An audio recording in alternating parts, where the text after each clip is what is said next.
আসসালামু আলাইকুম, সবাইকে শুভেচ্ছা জানাচ্ছি। মাসুম মাহবুব দেখছেন ওপেন দ্য ইউটিউব চ্যানেল এবং মাসুম মাহবুব ফেসবুক পেজ। দর্শক, ফেসবুকে বোধহয় দেখতে পাচ্ছেন না আপনারা। আমি টেকনিক্যাল কোনো প্রবলেম হচ্ছে কিনা বুঝতে পারছি না। আপনারা কি আমাকে ফেসবুকে দেখতে পাচ্ছেন? দেখতে পেলে আমাকে একটু কমেন্ট করে জানাবেন। বেশ কিছু ব্রেকিং খবর দিতে চাই আজকের লাইভ সেশনে। প্রিয় দর্শক, ফেসবুকে আপনারা কি দেখতে পাচ্ছেন? আমাকে একটু কমেন্ট করে জানাবেন।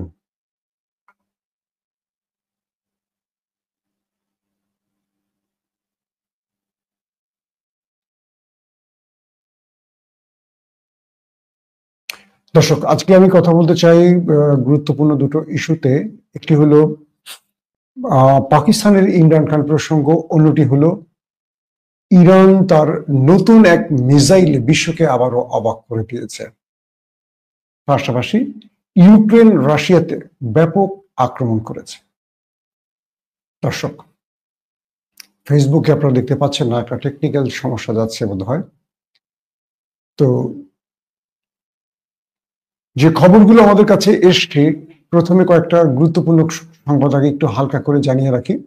জাতিসংঘের ইসরায়েল কেন্দ্রিক যে প্রতিবেদন, এটাকে প্রত্যাখ্যান করেছে ইসরায়েল। পাশাপাশি গাজা দখল ইস্যুতে ইসরায়েলি রাষ্ট্রদূতকে ফিনল্যান্ড তলব করেছে। আবার অন্যদিকে গাজায় দুর্ভিক্ষ বিশ্বের জন্য লজ্জাজনক, এটি জানিয়েছে জাতিসংঘ। অর্থাৎ জাতিসংঘের এই প্রতিবেদন, এই বলা, এর কোনোটাই ইসরায়েলের কিচ্ছু হচ্ছে না। ইসরায়েল এই মুহূর্তে কাউকে ডরাচ্ছে না, যেন তারা তাদের মতো করেই সবকিছু করতে চায়। তারা বিশ্বের কোনো নিয়ম মানতে চায় না এবং কোনো প্রকার কাউকে তোয়াক্কা করছে না। আবার অন্যদিকে খুব ইন্টারেস্টিং একটি খবর আছে। শ্রীলঙ্কার সাবেক রাষ্ট্রপ্রধান রাজাপাকসে যখন অভ্যুত্থানে বিদায় নিলেন, তারপর যিনি ক্ষমতায় বসেছিলেন আমাদের প্রফেসর ইউনূসের মতো, মনে আছে আপনার, রনিল বিক্রমসিংহে, তিনি গ্রেফতার হয়েছেন। কেন গ্রেফতার হয়েছেন? তিনি সাম্প্রতিক সময় নিজের ব্যক্তিগত কাজে লন্ডন গিয়েছিলেন, কিন্তু তিনি এই সফরে রাষ্ট্রের অর্থ ব্যয় করেছে। ব্যক্তিগত সফরে রাষ্ট্রের অর্থ ব্যয়, এই জন্য তাকে গ্রেফতার করা হয়েছে বিপ্লব পরবর্তী শ্রীলঙ্কায়। অথচ বাংলাদেশের বিগত সময়ের প্রধানমন্ত্রী বা বর্তমান সময়ের অন্তর্বর্তীকালীন সরকার, তারা হর হামেশা বিদেশ যাচ্ছেন। সাম্প্রতিক প্রফেসর ইউনূস ইংল্যান্ড সফর করেছেন রাজ পরিবার থেকে একটি ক্রেস্ট উপহার নেওয়ার জন্য রাষ্ট্রীয় খরচে। আর শেখ হাসিনা তো শত শত নেতাকর্মীকে পোটলা বেঁধে আমেরিকার জাতিসংঘ সফর সহ বিভিন্ন জায়গায় নিয়ে যেতেন। হাজার হাজার কোটি টাকা ব্যয় করেছেন রাষ্ট্রের কোষাগার থেকে আমাদের এই রাষ্ট্রপ্রধানরা। আগামীতে যারা ক্ষমতা আসবেন তারা একই কাজই করবেন, তাদের তরুণ নেতাদেরকে, দলের বিভিন্ন পদের লোকদেরকে নিয়ে চলে যাবেন এবং রাষ্ট্রের খরচ দিয়ে। কিন্তু শ্রীলঙ্কা বিপ্লবের পর কেবল লন্ডন সফর করেছেন, ব্যক্তিগত কাজে রাষ্ট্রের টাকা ব্যয় করেছেন বলে তাকে গ্রেফতার করা হয়েছে। আমাদের দেশটা এরকম কবে হবে? আমরা অপেক্ষায় থাকলাম। দর্শক, দ্বিতীয় যে গুরুত্বপূর্ণ খবরটি আছে সেটি হলো ইউক্রেন গত 3 দিন মার খেয়েছে রাশিয়ার হাতে এবং ইউক্রেনের প্রেসিডেন্ট ভ্লাদিমির জেলেনস্কি যখন তিনি আমেরিকার সফরে ছিলেন, ঠিক তার বিমানটি আকাশে উড্ডয়নের সঙ্গে সঙ্গে রাশিয়া অ্যাটাক শুরু করে। এরপর বিষয়টি খুব গভীরভাবে পর্যবেক্ষণ করে মার্কিন প্রেসিডেন্ট ডোনাল্ড ট্রাম্প। তিনি হুঁশিয়ারি দেন ভ্লাদিমির পুতিনের উদ্দেশ্য করে, বললেন, তোমাকে এর খারাপ ফল ভোগ করতে হবে। আলোচনার মধ্যে তুমি আক্রমণ করেছো ইউক্রেনের ভেতরে। এরপর আজকে কিছুক্ষণ আগের ব্রেকিং খবর, ইউক্রেন ব্যাপক আক্রমণ করেছে রাশিয়ার ভেতরে। রাশিয়া অভিযোগ করেছে এই আক্রমণে তারা মার্কিন মিসাইল ব্যবহার করেছে। অর্থাৎ ইউক্রেন আমেরিকার ভেতরে যে মিসাইলগুলো মেরেছে অধিকাংশ হলো আমেরিকার তৈরি বা আমেরিকার থেকে প্রাপ্য। পাল্টা রাশিয়া বলেছে যে আমাদের দেশের ভেতরে যে আক্রমণগুলো ইউক্রেন করেছে এর মিসাইলগুলো আমেরিকার। তার মানে আমেরিকা ইউক্রেনকে দিয়ে রাশিয়াতে আক্রমণ করেছে। তো রাশিয়া তার প্রতি উত্তর দেবে কিভাবে? রাশিয়া ইউক্রেনের ভেতরে আমেরিকান যত স্থাপনা আছে, যেগুলো এতদিন রাশিয়া সেভাবে টার্গেট করতো না, এবার ইউক্রেনের ভেতরে রাশিয়ান টার্গেট, আমেরিকান স্থাপনা হবে রাশিয়ার টার্গেট। তার মানে আমেরিকা রাশিয়া ফুল ফ্রেমে যুদ্ধের প্রস্তুতি নিচ্ছে বা যুদ্ধে জড়িয়ে যাচ্ছে, এই প্রশ্নটা উঠে যাচ্ছে।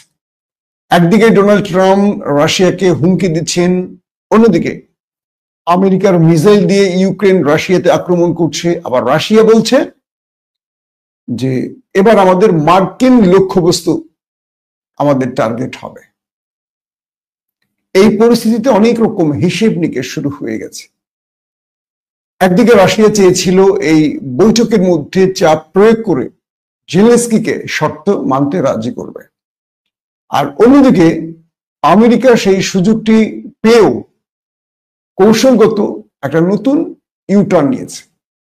তারা ইউক্রেনকে দিয়ে রাশিয়ার ভিতরে আক্রমণ করেছে। এখন নির্দ্বিধায় বলা যায় রাশিয়া ইউক্রেনের মধ্যে বড় অ্যাটাক করবে, শুধু ইউক্রেনের মধ্যে না, ইউক্রেনের ভেতরে আমেরিকান টার্গেট হবে তাদের।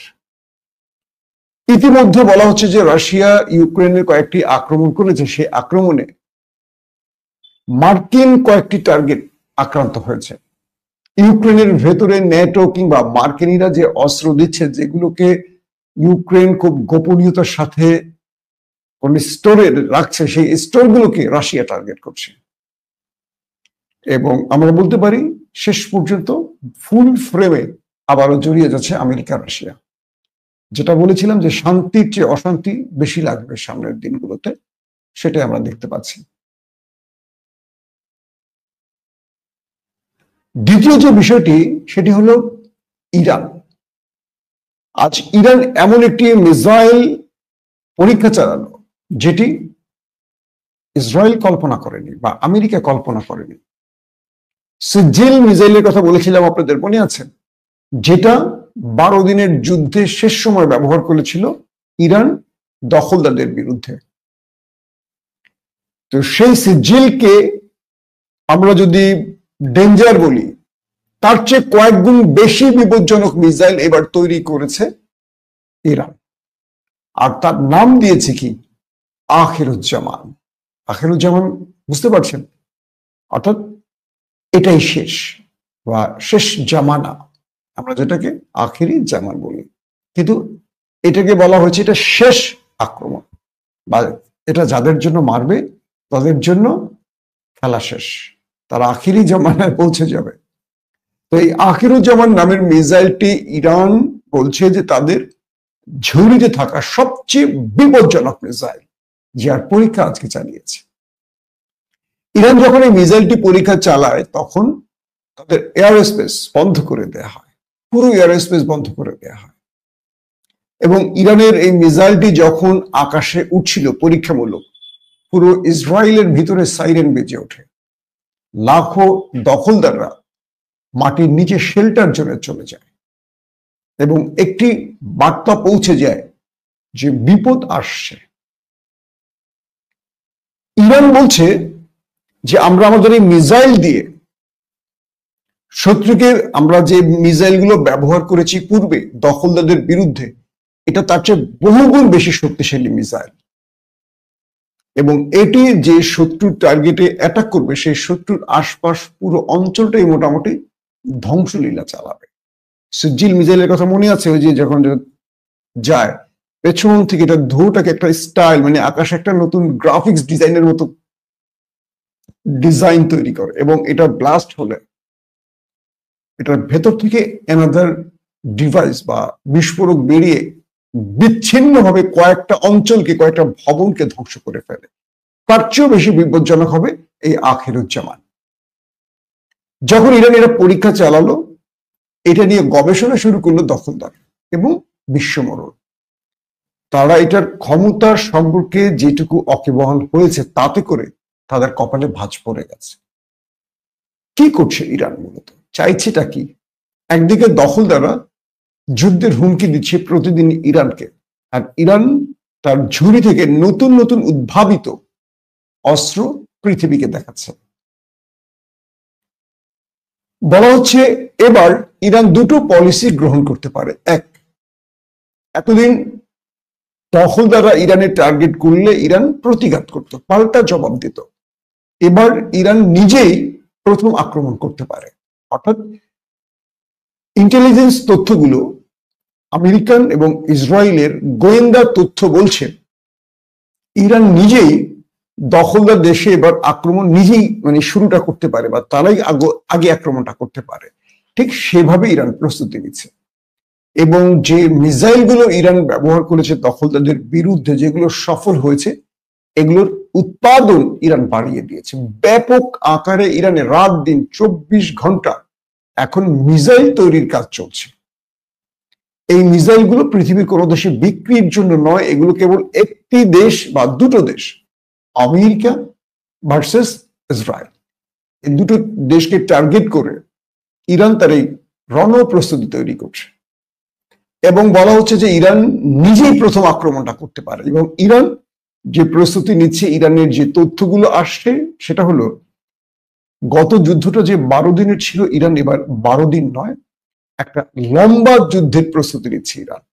অর্থাৎ দখলদারদের সাথে যুদ্ধটা বাদলে আমরা যদি আরব ইসরায়েলের যুদ্ধের হিসেবটা করি, 37, 56, 67, 1973, এই 4টা যুদ্ধ আরব ইসরায়েল করেছিল। কিন্তু এই যুদ্ধে আরবরা হেরেছিল, কারণ আরবের মধ্যে ঐক্য ছিল না। আর 2, দখলদারদেরকে আমেরিকা পূর্ণ সাপোর্ট দিয়েছে।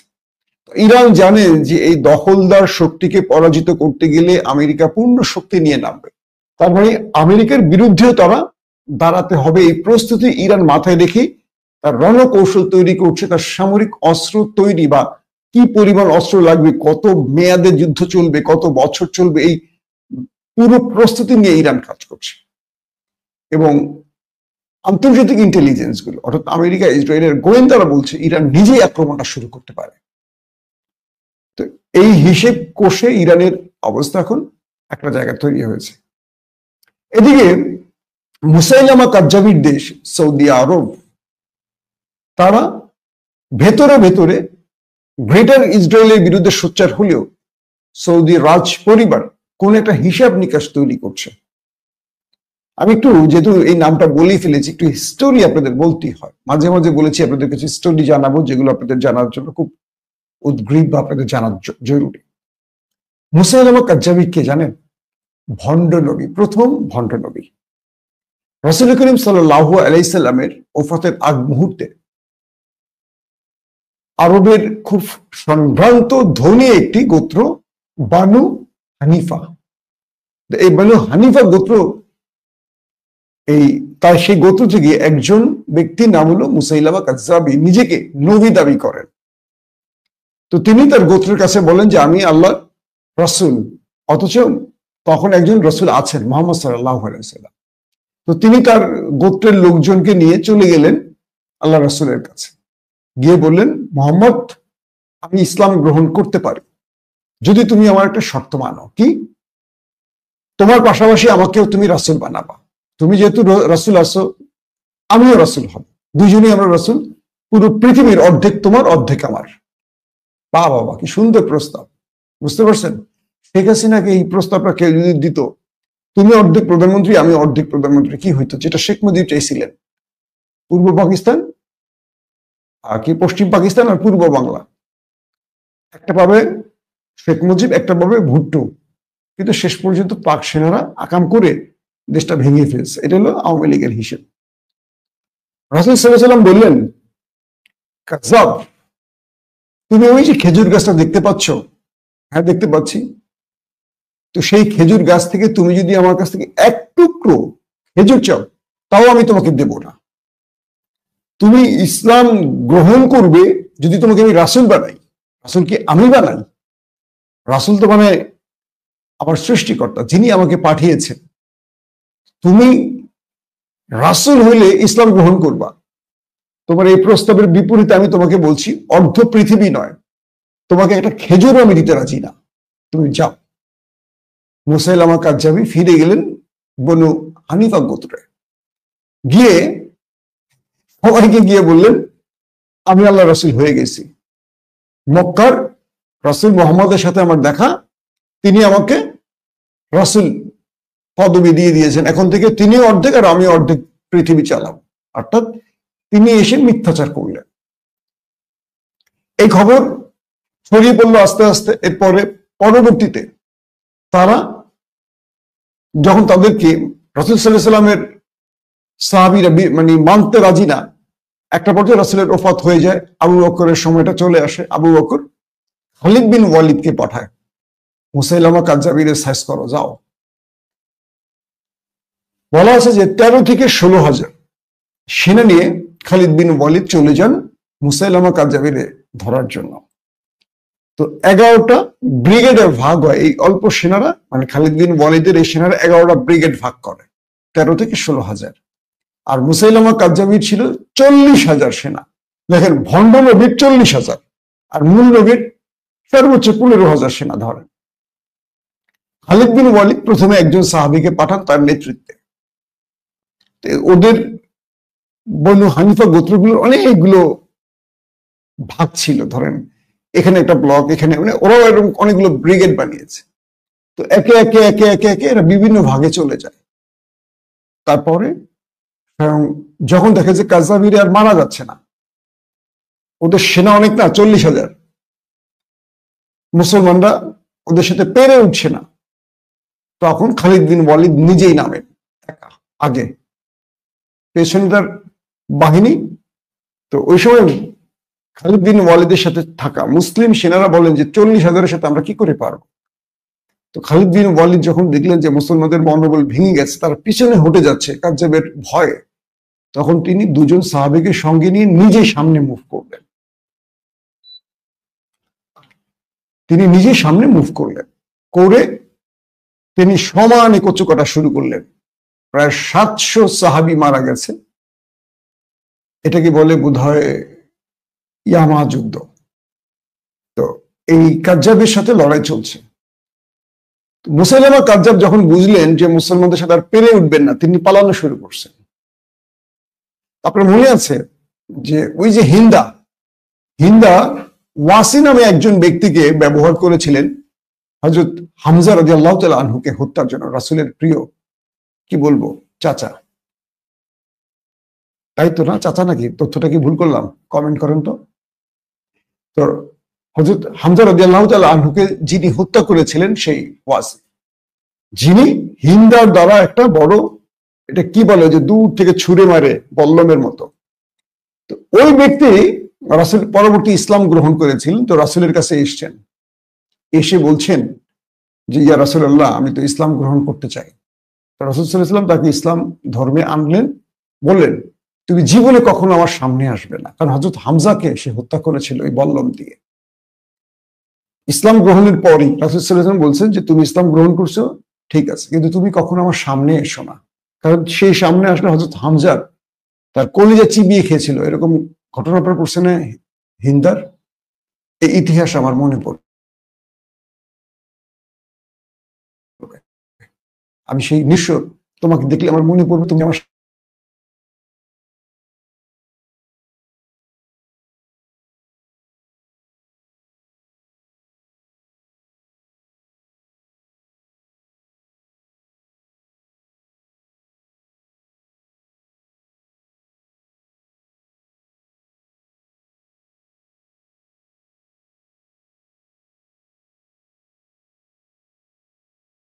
এই যুগে আমি যদি মুসাইলামা কাযযাবের পাই খায় ফেলাম।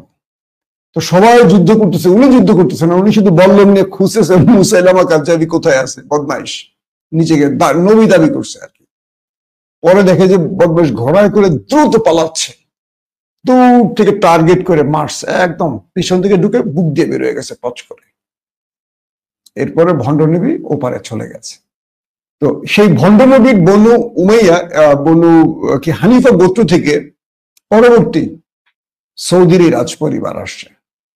আব্দুল আজিজ থেকে শুরু করে কিং আব্দুল আজিজ, পরবর্তী তার সন্তানদ্বয়ের মাধ্যমে ঘুরতে ঘুরতে আজকে মোহাম্মদ বিন সালমান।